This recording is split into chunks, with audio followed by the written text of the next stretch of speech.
Boa, boa tarde. Meu nome é Bernardo. Eu formei ano passado no ensino médio e eu vou estar trazendo aqui para vocês uma aula de física, cujo tema é energia. É um tema que cai muito nos vestibulares, no Enem, nos outros na USP, Unicamp, e é um tema que dá para dar nessa aula inteira de uma vez. Depois eu dou um exercício para vocês poderem treinar. Primeira etapa: o que é energia? Bom, ela é uma grandeza do universo. Assim como a velocidade, o, a velocidade, a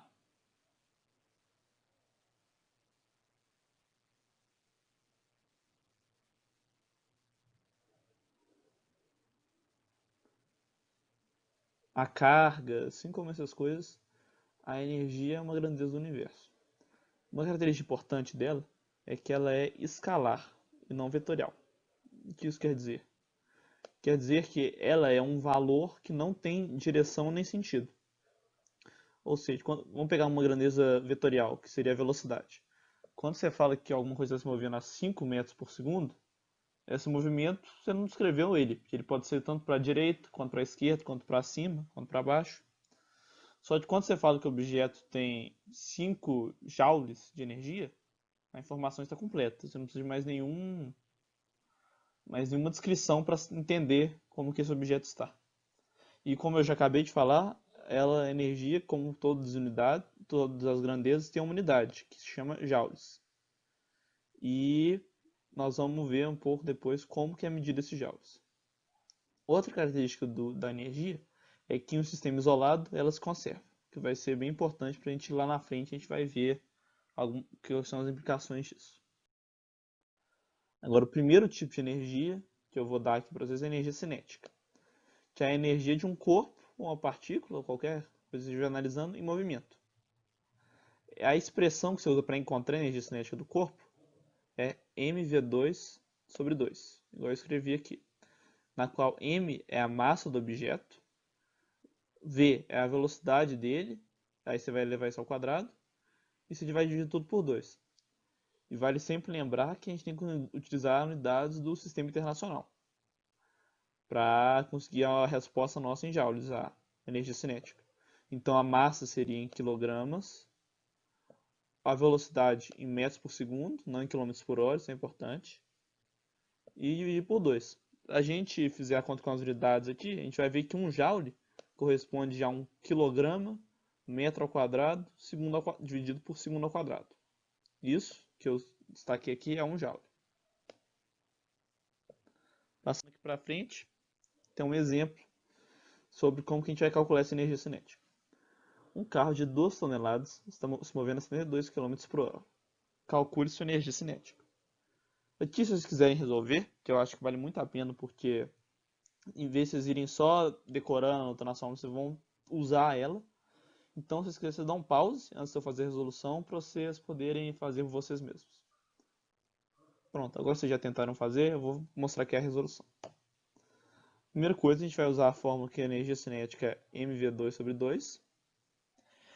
E, colocando os números, 2 a massa, 2 a velocidade, levou ao quadrado. Agora a gente cortou esses dois aqui. Elevou 102 ao quadrado, ficou 1074 joules. Só que não, porque igual eu falei ali atrás, a gente tem que usar as unidades do sistema internacional, que são para massa quilogramas e para velocidade metros por segundo. Então, como seria a resolução correta? A gente sabe que 72 quilômetros é a velocidade dele em uma hora. Então a gente tem que fazer uma regra de 3 básica para relacionar isso em metros por segundo, que é a unidade que a gente vai usar. Que é o que está escrito aqui. Então a gente tem que converter as unidades. Primeiramente, uma hora são 3.600 segundos.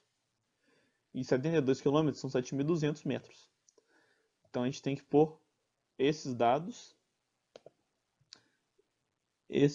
aqui nas unidades corretas para a gente poder fazer a regra de 3 de uma maneira correta. Então aqui a gente só substituiu 7.200 metros, são 3.600 segundos. Quantos metros ele vai andar em um segundo? Se a gente fizer as contas cancelando esses dois primeiros zeros aqui com esse aqui e dividir 720 por 360, a gente vai encontrar 20 metros, que é quanto que ele anda em um segundo. Ou seja, a gente já achou a velocidade do corpo, do carro. Agora a gente tem que só transformar a massa, que a gente estava usando em toneladas. A gente sabe que uma tonelada são 1000 quilos. Então 2 toneladas só podem ser 2000 quilos. Agora sim a gente pode usar a fórmula energia cinética mv2/2, com as unidades corretas. E aí vocês podem ver que aqui a gente vai conseguir a resposta que são 4 milhões de joules. Agora, um outro tipo de energia, que chama energia potencial. O que ela é? Bem, ela é a energia que um objeto tem antes de sofrer a ação de uma força, como a gravidade, que nesse caso chamaria energia potencial gravitacional, ou de uma mola, que chamaria energia potencial elástica. A fórmula dessas energias é bem simples, não tem muito segredo não. Energia potencial gravitacional, a fórmula dela é m, que seria a massa do corpo, medida sempre em quilos, g, que é a aceleração da gravidade, medida em metros por segundo ao quadrado, e h, que é a altura em relação ao referencial que você mesmo escolhe. Se o objeto estiver acima desse referencial, a altura é positiva e, portanto, a energia é positiva. Se ele estiver abaixo, a energia é negativa, porque o referencial vai ser negativo. Mas nós vamos ver um pouco sobre mais esse H lá para frente. E a energia potencial elástica, a fórmula é K, que é uma constante da mola, que mede o quão dura é a mola. X, que mede em metros quanto que a mola está sendo deslocada. E vai levar isso ao quadrado. Você pode ver que essa fórmula, Kx2/2, lembra bem a fórmula da energia cinética. Só que tem que lembrar que ela não leva em conta a massa do bloco. Ela leva em conta só a dureza da mola, em vez da massa. Agora aqui um exemplo de energia potencial gravitacional, que eu vou ler e depois vocês tentam fazer. Uma bola de 20 gramas cai de um prédio de 200 metros acima do nível do chão. Assume que a gravidade é aproximadamente 10 metros por segundo ao quadrado. Qual é a energia potencial da bola assim que ela começa a cair?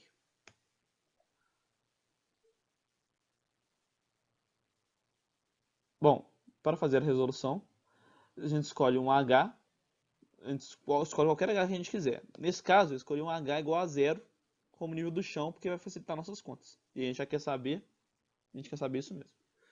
E aí a gente pode aplicar a fórmula, que é mgh, lembrando sempre de converter as unidades. 20 gramas são 0,02 kg. G, que é a aceleração da gravidade, o próprio problema falou pra gente que são 10 metros por segundo ao quadrado, que não é exatamente isso, mas aproximadamente a gente pode usar esse dado. E a altura, sempre em metros, 200. Colocando todos os números na equação, a gente consegue 40 joules de energia, que é essa a resposta. Agora um exemplo de energia potencial elástica. Um cubo de madeira deforma uma mola de constante elástica igual a 200 newtons por metro em 2 centímetros. Qual é a energia potencial elástica do cubo? Novamente, depois que já tiveram feito. A resolução. Convertemos as devidas unidades e aplicamos a fórmula. Energia potencial elástica é Kx2/2. O K, o problema deu pra gente, 200 newtons por metro. O X, que é quanto que a mola foi deformada, são 2 centímetros. Então, isso iguala 0,02 metros.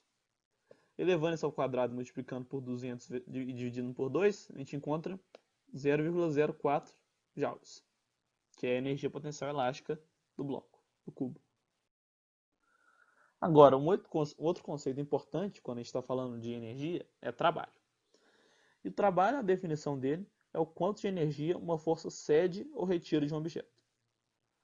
Se F for constante, a forma que a gente tem para usar o trabalho é F, que é a força aplicada, vezes D, que é a distância na qual essa força é aplicada, ou seja, se você empurra um bloco por 200 metros, fazendo força nele 200 metros, o D seria 200.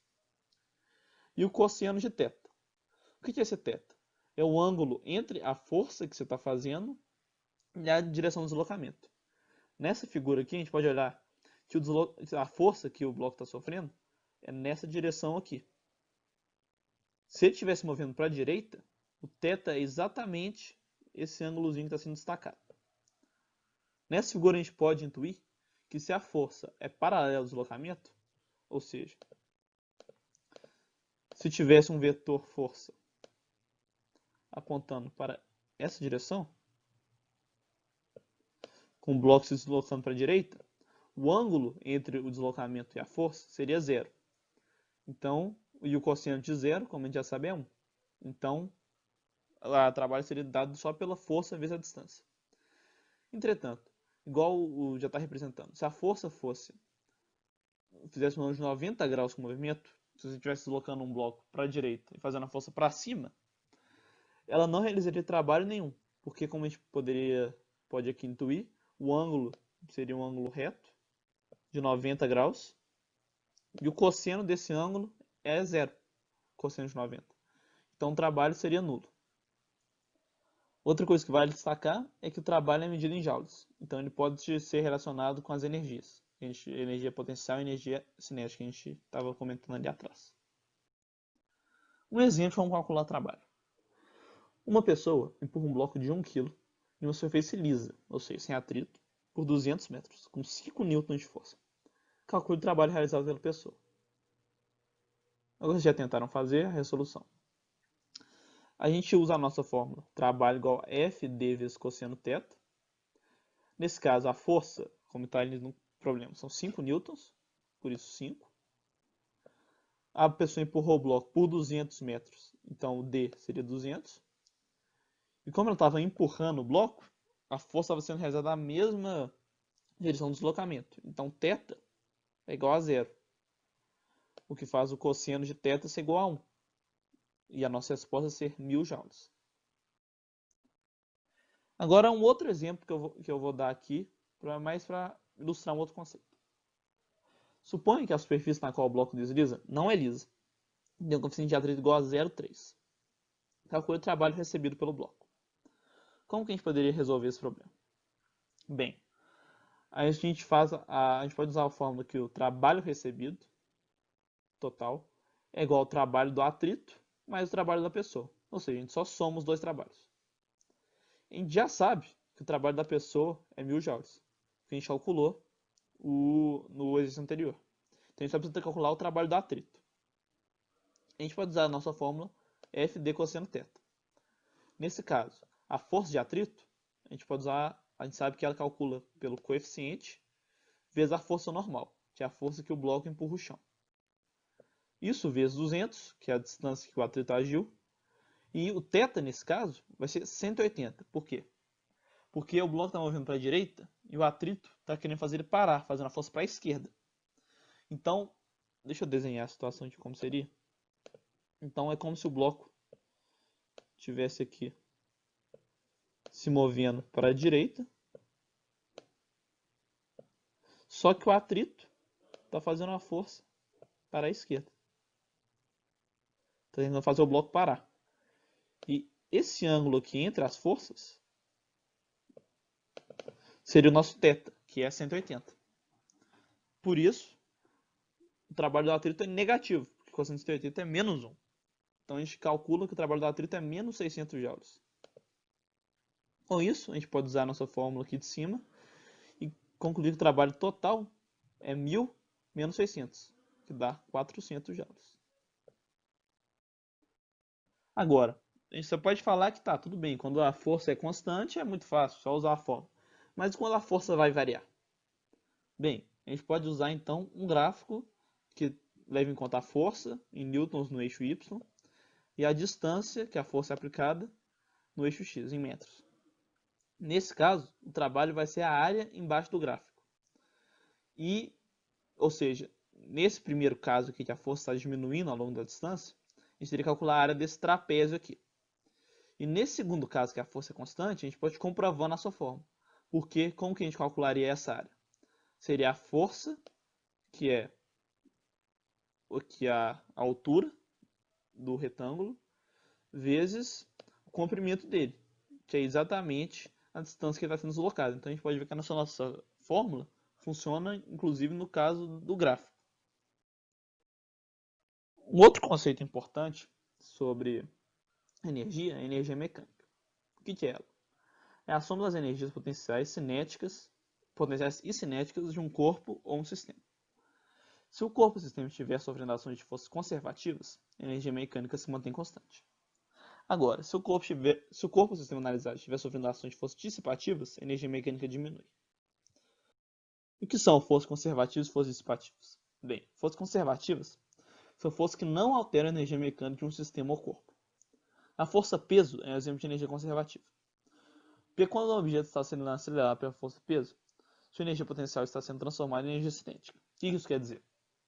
Bem, pensa numa borracha. Quando você pega a borracha e solta de uma mão sua que está mais alta para uma mão mais baixa, o que acontece? No começo a velocidade dela era zero, porque ela estava parada. Assim que você soltou, ela está pegando toda a energia potencial que ela tinha e está diminuindo essa energia até chegar a zero, que é quando ela vai chegar na sua mão. Só que ao mesmo tempo, ela está cada vez ficando mais rápida, porque ela está sendo acelerada pela gravidade. Então a energia potencial está sendo transformada em energia cinética, pela ação de uma força conservativa, que é a gravidade. Falando na gravidade, a gente pode calcular o trabalho da força gravitacional.